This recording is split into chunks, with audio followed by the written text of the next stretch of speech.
Question है आपका, given figure है, इसमें 1 + 2 + 3 का एंगल 360 प्रूव करना है। देखिए आप क्या करोगे, आप यहाँ अंदर ले लो, 1 2 3 दिया हुआ है ना, तो हम वो एंगल तो ले नहीं सकते। मैंने ये 4 ले लिया, ये 5 ले लिया और अंदर वाले ट्राइंगल को 6 ले लिया।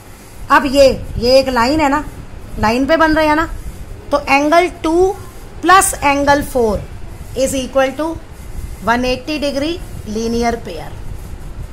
1 + 6 क्या होगा, 180 डिग्री, ये भी लीनियर पेयर है। फिर 3 + 5 180 डिग्री लीनियर पेयर। ये तीनों लीनियर पेयर है ना, ये इस लाइन पे, ये लाइन, एक लाइन पे जब बने एंगल तो वो हमारे होते हैं linear pair. Now adding all 3 above equation, adding above 3 equations क्या आएगा, एंगल 1 + 2 + 3 + 4 + 5 + 6, यही आएगा ना जरा, = 180 + 180 + 180 540। ओके, अब देखिए एंगल 4 + 5 + 6 कितना होगा, ये ट्राइंगल के तीनों एंगल है, ट्राइंगल के तीनों एंगल है, तो ये इसका सम क्या आ जाएगा, 180। सम ऑफ 3 एंगल्स ऑफ ट्राइंगल, अंदर के तीनों एंगल, तो एंगल आपका 1 + 2 + 3 कितना आ गया, 540 - 180 360। चाहे ट्राइंगल हो चाहे क्वाड्रिलैटरल हो, ये आप 8th क्लास में पढ़ोगे, जितने भी एक्सटीरियर एंगल होते हैं ना, सबका सम 360 होता है। 36 सबका, वो 0 छोटा बन गया जो।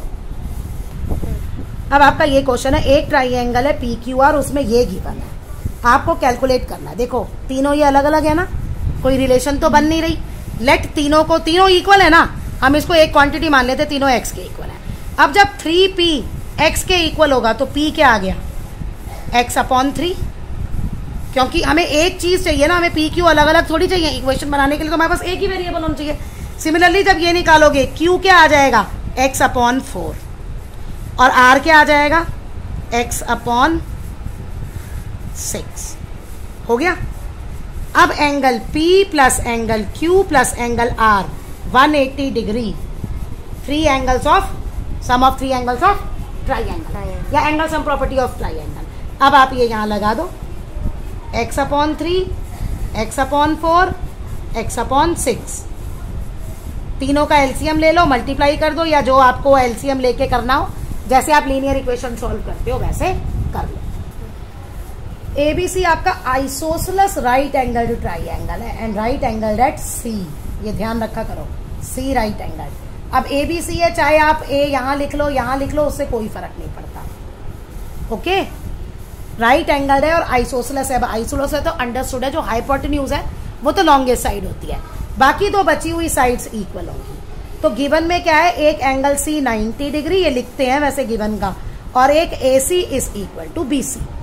अब टू प्रूफ, क्या आपको प्रूफ करना है, AB² = 2AC²। अब देखो राइट एंगल ट्राइंगल और स्क्वायर आ रहा है, प्रूफ तो हम पाइथागोरस थ्योरम तो यूज करेंगे ही करेंगे in triangle ABC by Pythagoras theorem. Hypotenuse आप अलग लिख लो, बाकी दो साइड्स का सम, ऐसे ही लिखते हैं ना, AB और AC²। अब देखो आंसर में क्या लाना है, 2AC। अब AC किसके इक्वल है, BC इक्वल है ना ये, तो BC की जगह मैं AC लिख दूं, और अगर यहां हमें BC दिया होता तो हम AC की जगह BC लिख देते, कुछ भी वो पूछ सकते हैं, तो जो पूछ सकते हैं वो लिख दो। ये आ गया फ्रॉम 1, है ना। अब 2AC² = AB², हो गया प्रूफ।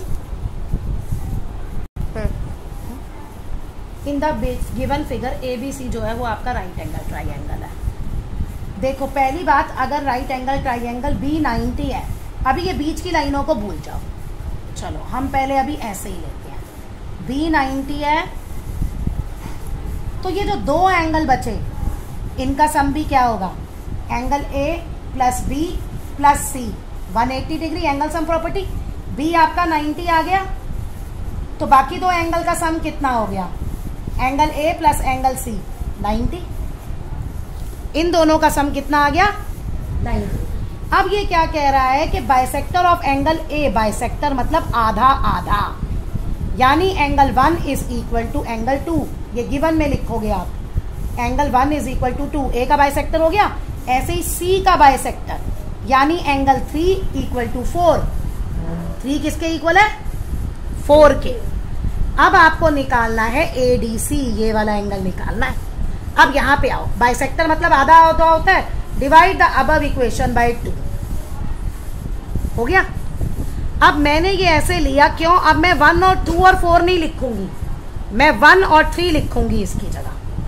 एंगल A/2 1 हो गया ना, क्योंकि ये आधा आधा हो गया ना, ये A/2 और ये वाला बाइसेक्टर मतलब ये C/2, ये बाइसेक्टर का मतलब है, ठीक है ना। ये लाइन इन दोनों को आधा आधा कर रही है, जो A का ही आधा हो गया।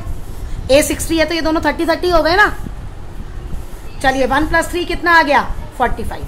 अब इन ट्राइंगल ADC एंगल कौन सा आ रहा है? 1, angle D angle 3 is equal to 180 degree, angle sum property. अब देखो मुझे ये एंगल निकालना है और ये पूरा ट्राइंगल बन रहा है, तो इसमें एंगल 1 और 3 आ रहा है ना, इसलिए मैंने यहाँ 1 और 3 लिखा है। 2 और 4 को लेने का कोई यूज नहीं। अब 1 + 3 कितना है? 45, तो 1 + 3 की जगह मैं 45 लिख दूंगी। D कितना आ गया? 180 - 45, ये आंसर निकाल लेना और यहाँ पे आएगा फ्रॉम 1, यानी फ्रॉम 1 से हमने लिया है 1 + 3 की जगह 45।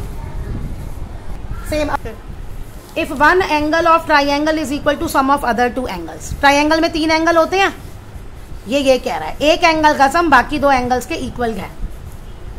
आपको बताना है ट्राइंगल राइट एंगल है, तीनों एंगल का क्या सम होता है? 180। Angle sum property of triangle. अब B + C की जगह मैं क्या लिख सकती हूँ? A, क्यों? Because angle A is equal to B + C, या यहाँ पे 1 लगा के फ्रॉम 1, जैसे मैंने पहले क्वेश्चन में किया है।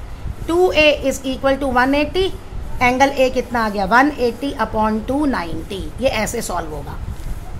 आप कभी भी ये आपने ट्राइंगल बनाया, इसको x और इसको 2x लेके सॉल्व नहीं करोगे, आंसर तो आएगा 90, लेकिन वो ये नहीं कह रहा कि तो 2 एंगल है वो इक्वल है, वो तो ये कह रहा है अब ये 30 ले लो, ये 60 ले लो, तब भी तो B 90 होता है, तो वो एंगल इक्वल थोड़ी है।